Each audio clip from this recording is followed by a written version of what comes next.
laptop, which means you don't appear on the video. I need to find me notes. Tonight we're kind of revisiting some stuff. I was just thinking, what could we do that's a bit more light-hearted, a bit more bit something a bit different again. Um, but touching and kind of on stuff we've done before, maybe slightly different angle on it, so as to open it up a bit more. And so I thought we'd look at surprisingly look at our minds, and actually look at our imagination. And with our imagination, we can sometimes think that, it's something that we decide to do consciously. So we'll kind of, I need to, and you'll sit there and ponder and imagine. Um, but our mind really does imagine automatically.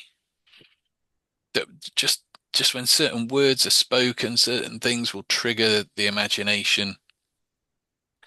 Um, when that hits creatively, we can say that we've been inspired. That we have this kind of moment where we go bing, or the light bulb moment where our imagination has picked up on something, is working with it, and suddenly goes bah.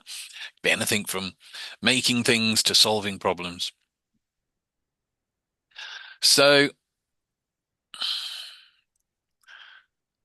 rather than just talk about it, I'm going to do some stuff around it. That's the technical term. So I will be inviting feedback along the way. So I'm just going to ask you to just have a go at something for me. And so I'm going to ask you in fact, I'm going to ask you, don't imagine a yellow, bright banana. Don't think about a yellow, bright banana. It's probably one of the more random statements I've come out with. Um, but notice what happens. When I say that, to quantify the thing that I'm asking you to not think about, the mind has to think about it. It has to imagine it. Just to know what I'm talking about when I say a bright yellow banana, to understand the words, your mind has to imagine it, because it has to imagine and picture it to know, oh, I've got to not think about that. And for some of us, that'll be like the image will just pop into our heads, and others will go, "Oh yeah, I know what." And the moment you go, "Oh yeah, I know what a bright yellow banana is," then suddenly you're already imagining it. You're already thinking about it. Um, for some of us, that won't be a visual experience. That will literally just be, yeah, I know what that is. But the moment you acknowledge it with your mind, your imagination is creating at some level that image. You're having to think about it to reject it. So let's have a look at something else. Don't imagine a red balloon floating upwards. Even in just saying it, I'm find myself conjuring up the image. Don't imagine a red balloon floating slowly upwards, and definitely don't imagine the string slipping from your hand. And the likelihood is that that has popped into your head as an image, or the impression of, or the awareness of it. Even though we're saying don't negate the unconscious mind, it says cannot deal with negation, cannot process a negative. It's not always true, but quite often it is. And the thing is, suggestion doesn't force experience. It actually invites the mind to generate it. So when we say things like this, we're not deliberately like pinning somebody's mind against a wall and going, you will think about this. We are literally engaging with the unconscious mind and inviting it to generate that image. Now, I'm going to ask you to kind of have your mics on for this next bit. And the reason being that this goes back to there's a whole principle, um, AI, artificial imagination, nothing to do with computers, um, which I remember studying and reading years back when I was performing. And I was in Shrewsbury. I can't think of the name of was it the Charles Darwin pub that's in the estate there, I think. Always a good night. I was always kind of slightly relieved when I got out of the place. Um, and I was in there doing a mix of magic and hypnosis. And there was a lady there who had been doing magic around that sat around the table with them and done a little bit of hypnosis with people. And she turned around to me and she said, I don't think you can probably hypnotize me. And I was like, I probably can't, but I'm just wondering, what color's that budgie on your shoulder? At which point she swore at me and called me a name and she said, I hate you. I know it's not there, but it's blue. There'd been no hypnosis with this lady. She was pretty convinced that she couldn't be hypnotized. And yet, just through the engagement of the mind in the same way that we've just been doing, it was able to create what in hypnosis is classed as an hallucination. You see it a lot. They do it a lot on stage stuff where you'll have people seeing all sorts of weird and wonderful things. Um, but it didn't need all the ritual. It didn't need all the inductions. It was literally just that chance moment of dropping that statement in. And you can you can play with this and work with this yourself. And there's a couple of ways you can do it. One is possibly best done when you've finished your drink. But when you've got a mug, oh, look at that. There we go. When you've got a mug and you've finished it, just put your hand on it and hold it.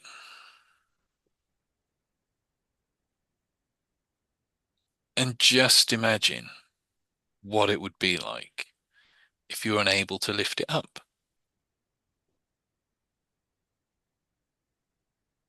Just imagine it. Spend a bit and then attempt to lift it up. Try to lift it up. If you've not got a mug, you can literally just do it by resting your hand on a table.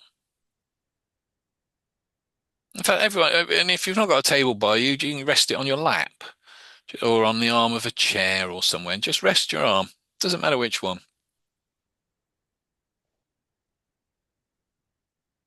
And literally, do not try to imagine not being able to lift your arm up.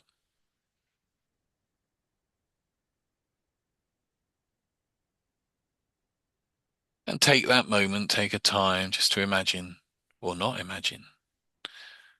Don't imagine what it's like that you can't lift your arm up. And then just slowly and gently attempt to lift the arm up.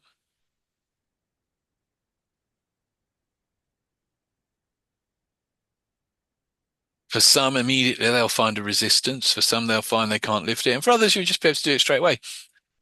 But that's fine because this is about working with the imagination. So if you've been able to lift it, or if you can't lift it, that's wonderful. But if you've been able to lift it, just rest it down again and just imagine. I remember doing this for a friend at a hypnosis convention a few years back. Never been hypnotized before. And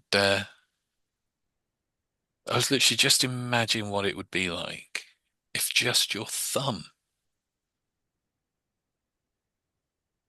was stuck. Just imagine it.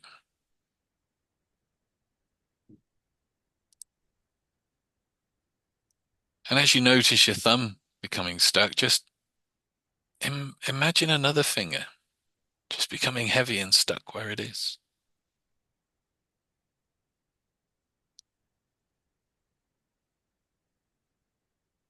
And then imagine another finger and another finger until all your fingers, you're imagining all your fingers are just stuck. You cannot lift them. And your thumb also, imagine your thumb. All of them just stuck. Can't lift them, can't move them. Maybe they're so relaxed they just don't respond, or maybe they feel like they're glued to the table. Just imagine that. And then imagine that whatever it is that's starting now to make it so you cannot lift your hand is also working its way through the rest of your hand. Just imagine that. Whatever sticks that hand there.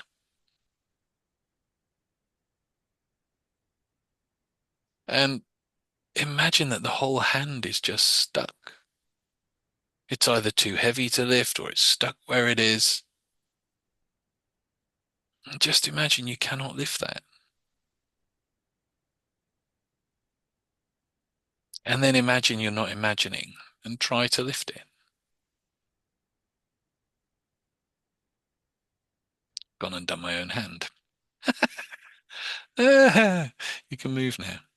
Thank you.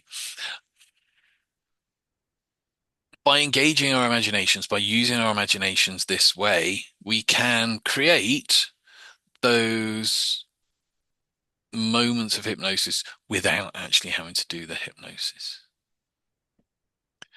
When you're doing this with people, and we'll do a breakout room in a minute, um, so you can have a go with you can either do the hand or even the eyes. You know, just do it with the eyes. Just imagine what it would be like. Just imagine your eyes were so heavy and relaxed you cannot open them. Just imagine that. And then imagine you're not imagining and try to open them.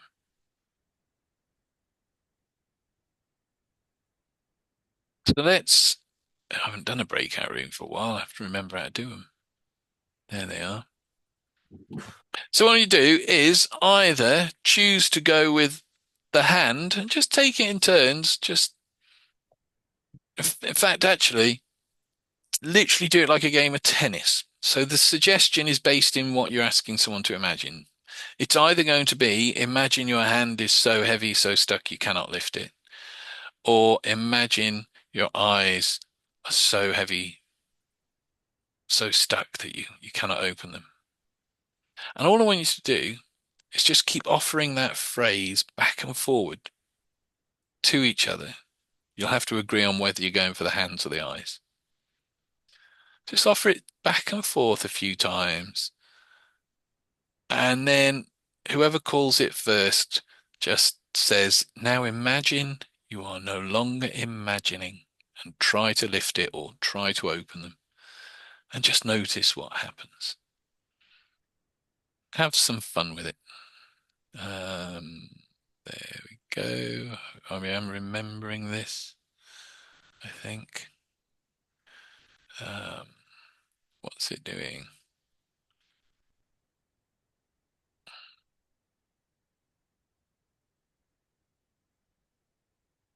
See you on the other side.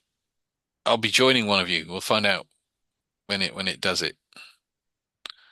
Oh, it says it's done it. Hurrah.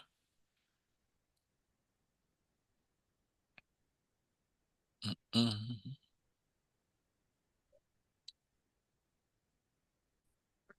Hello. So as I said in when I dropped into the breakout rooms there, this is the kind of novelty side of this about engaging the imagination. Um, however, there's um, Anthony, one of the guys that I've learned a lot from, he developed this way of working with the imagination because he'd never really been hypnotized. He's a really good hypnotist. He's taught it all over the world, but is not a great hypnotic subject, and was basically a little bit jealous, really, of people that kind of have these experiences and see things and feel things and just wanted to know what it was. And so that's how this way of experimenting and using just the imagination and engaging the imagination came about. And it is a powerful thing. It really is a powerful thing. So, it doesn't just have implications because also going back to this here and how you can use it for solving problems, or you're stuck, just like your hand's stuck type thing. But also you can stick someone's hand, and just in the time it takes for that hand to become unstuck, you can relax. And when your hand drifts down to your side, you can really let go. If you've got to the point where you've engaged the imagination enough that the hand is here and they're like, I can't get my hand off, then you're already working within a hypnotic state because this doesn't happen normally. So from this position, or it's quite a simple thing, just in the time it takes for you to begin to relax, that hand can slowly become unstuck. And as it becomes unstuck, then it can drift down or drop down to your lap, just in the time you need to take to relax and just let go of the stress of the day. And the hand will struggle a bit, the hand will struggle a bit. Suddenly it'll be like, and it wouldn't take a huge leap from that point to kind of watch that hand, and as they go, oh, that's right, and sleep and and get somebody to drift into hypnosis. But the imagination also and the mind affects the body, can help us physically. So, and I mean, athletes know this is they'll rehearse and rehearse and rehearse in their minds, and it helps condition the body. It helps the reflexes of the body. Milton Erickson, who I've mentioned a lot, um, who is a wonderful human being, was, should I say. Um, he, at the age of, I can't remember how old it was, he was young, he was a kid, ended up with polio, paralyzed, and remembers his mom and the doctor chatting at the entranceway to his bedroom, saying, the doctor saying, don't expect him to see it through the night.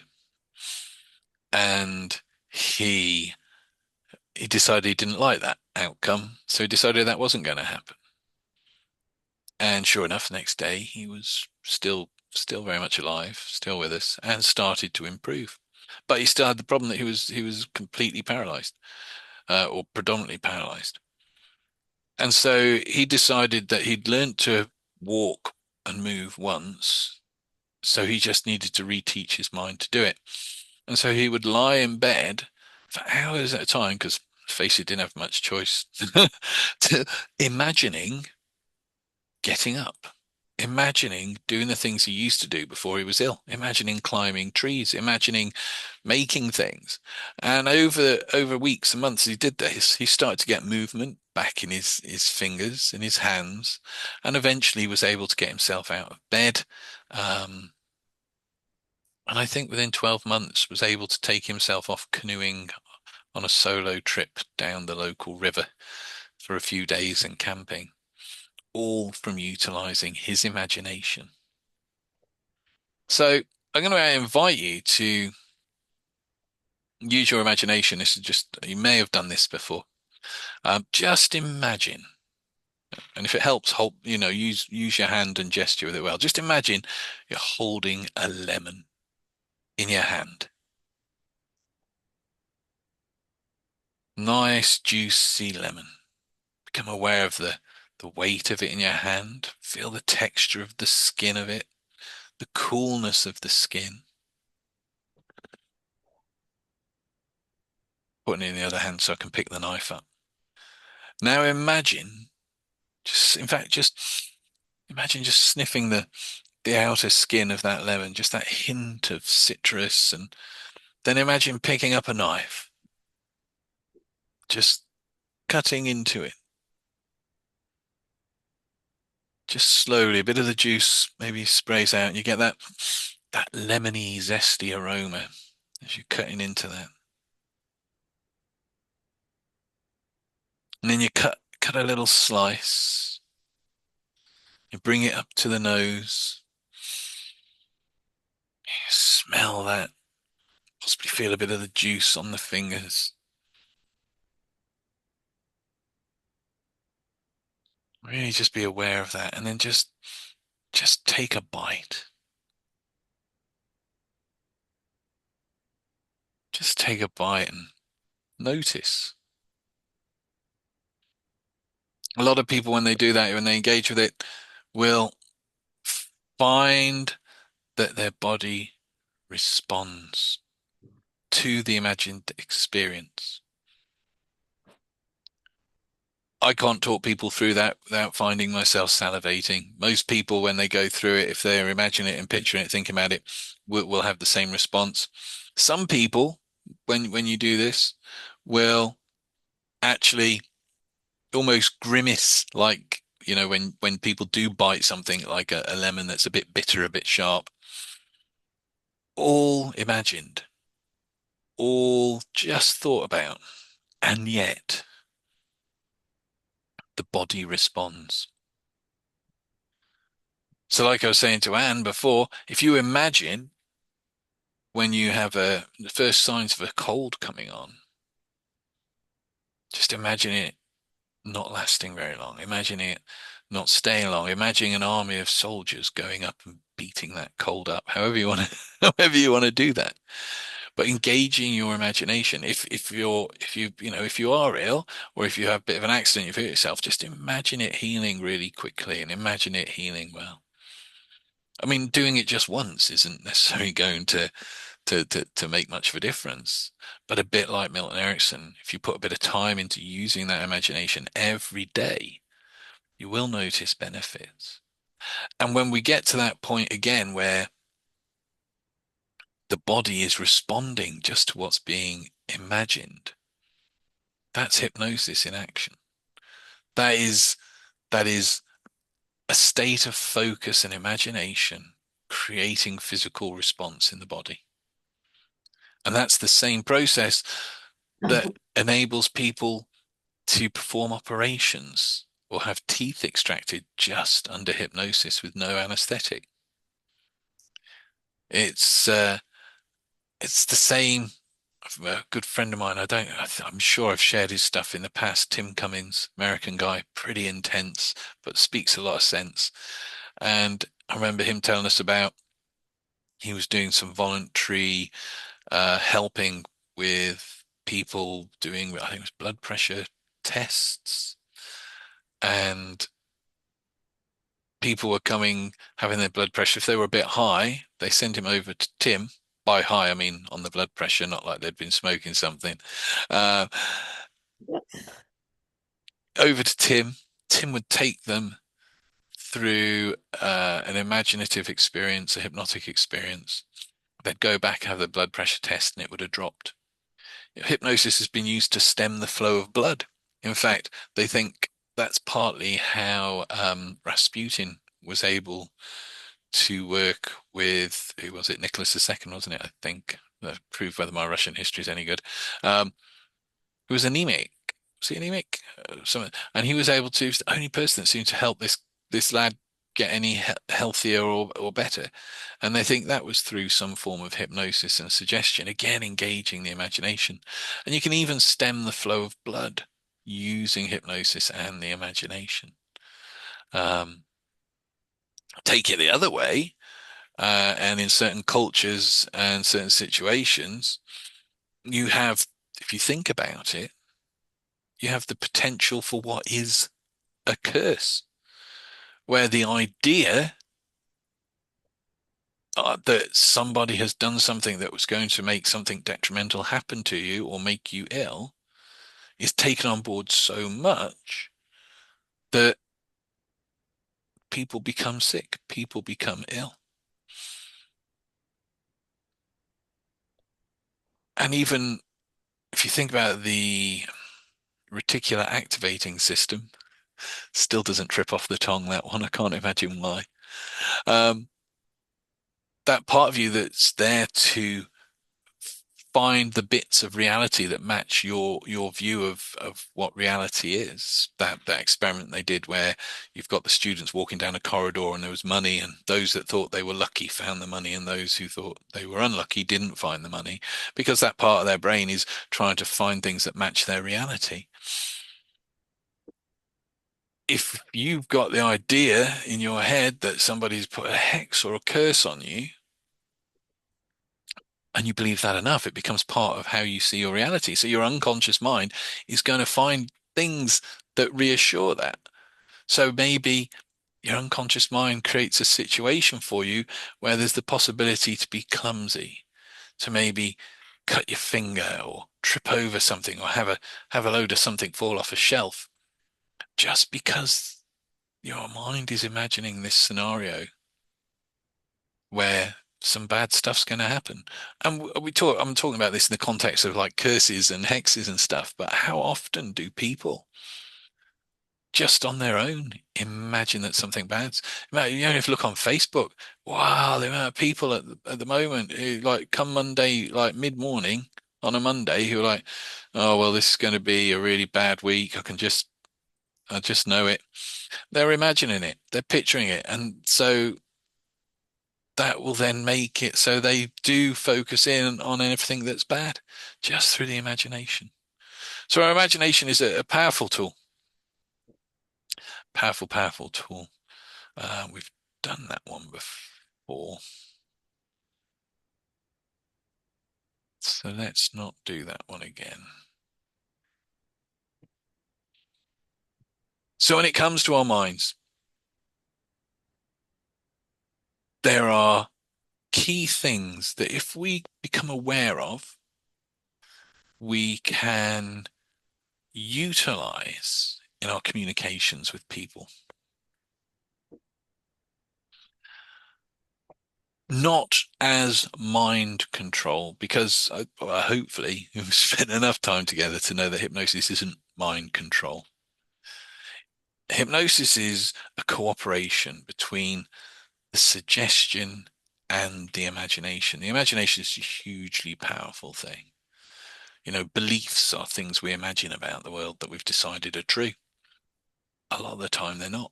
You see that when you do the stop smoking thing, and part of the stop smoking protocol that I used to use takes every argument for why people can't stop smoking and just destroys it, breaks that down, breaks that imagined reality and puts a new one in place. And that new imagined reality, if it's taken up, enables the person to be able to stop smoking. So the mind responds to imagery, to imagination. And even if people don't visualize or don't see stuff when they're asked to in that sense, you still have an imagination. We all have an imagination. If you read a good story and you get lost in the story, if you see a good storyteller or you go to the theatre and watch something, your imagination is being engaged. We don't function in the world without that part of us. Expectation. So if you can capture somebody's imagination and then place some expectation, how do we do that? Well, we've looked at in the past, we've looked at how we can use words. you know, every week I use expectation. I don't know whether it's going to be on the first breath that you close your eyes and relax, on the second breath, close your eyes and relax, or the third breath when you close your eyes and relax. So what am I asking you to do in that moment? I'm asking you to imagine at some point on one of these breaths, you're going to close your eyes and relax. I'm also building in the expectation that on one of these breaths, you're going to close your eyes and relax.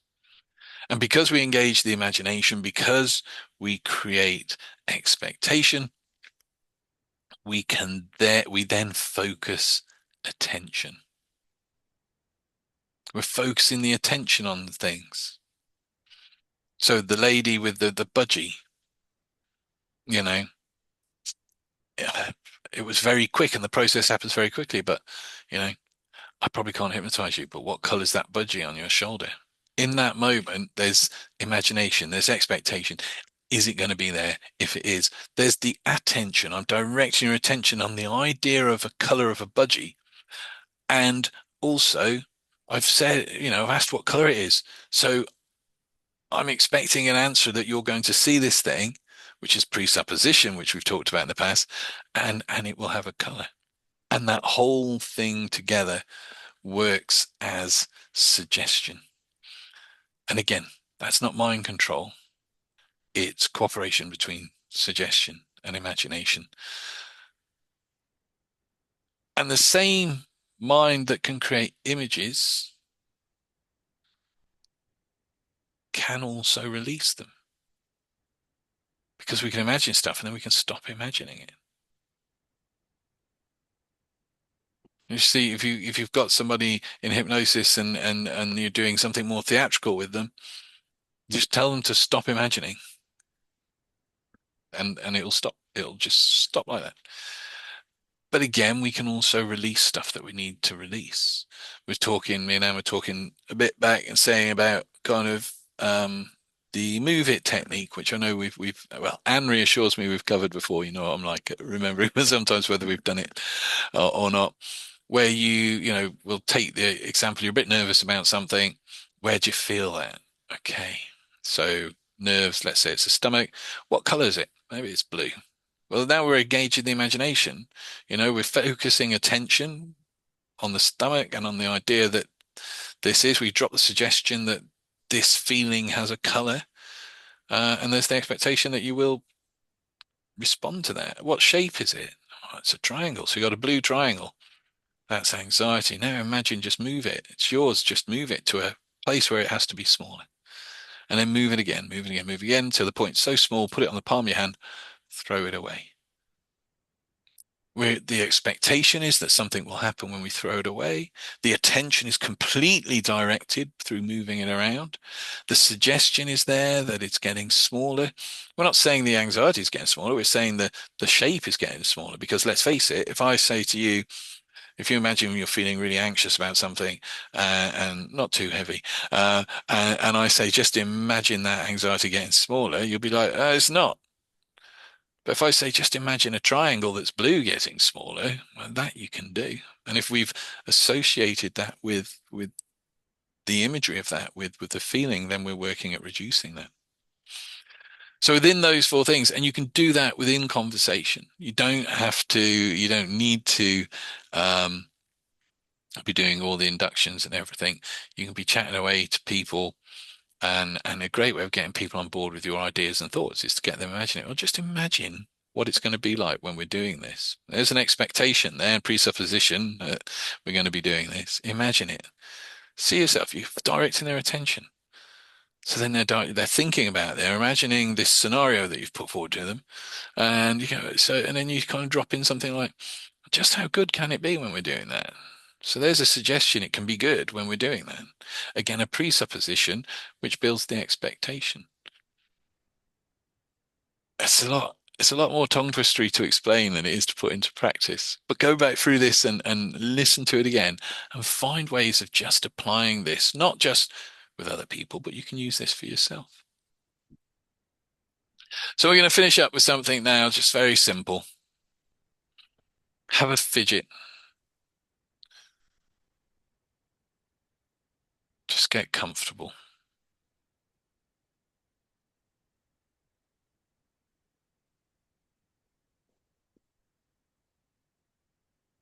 Take a nice deep breath.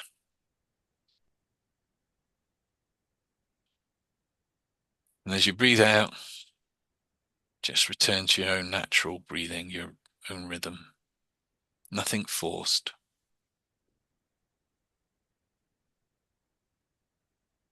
And just notice breathing.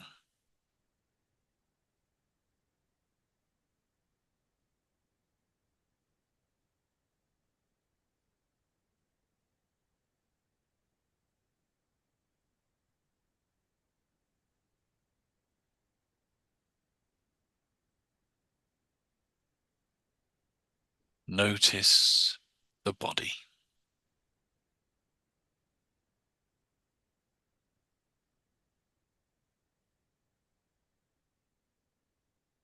And as you're noticing breathing, noticing the body, I wonder when it is you begin to relax.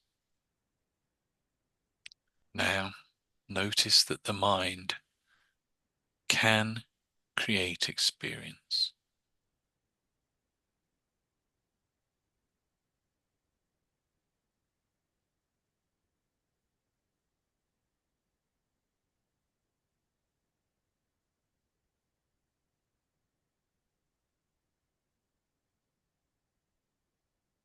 but it doesn't always need to.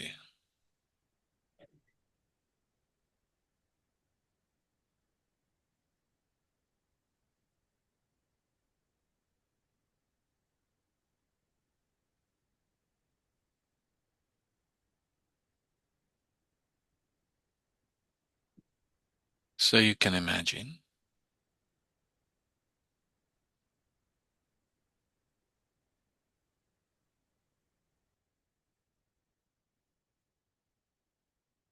or you can rest.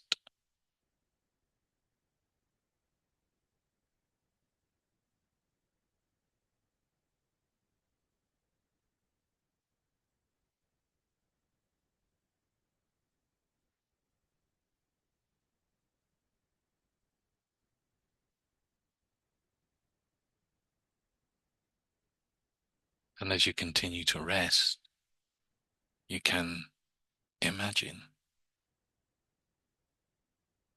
a level of relaxation beneath the one you're experiencing,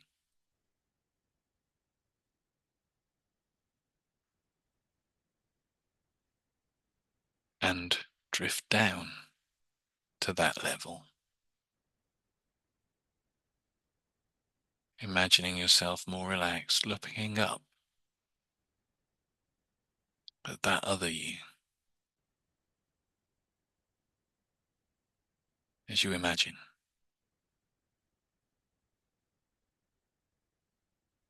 as you rest.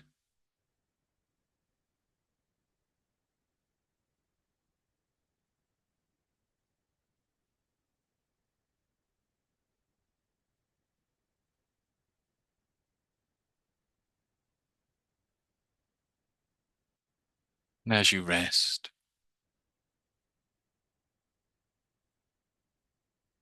your unconscious mind can take all the bits of information that we've explored. Some it can save up for another day. Some it will find ways of relating to or thinking about and applying. Just imagine it all going to that place where you just know how to do things.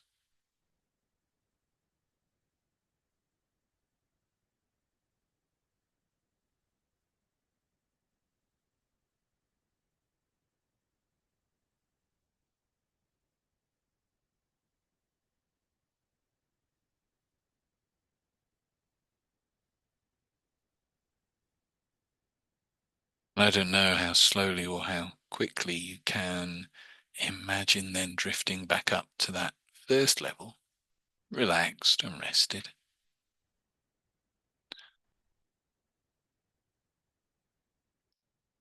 Or how you can imagine in a moment when you open your eyes feeling really good, ready for the rest of the week. And as you're imagining that, imagine you're not imagining it. And when you're ready, open your eyes.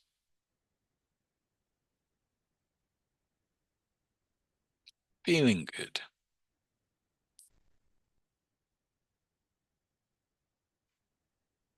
That's it.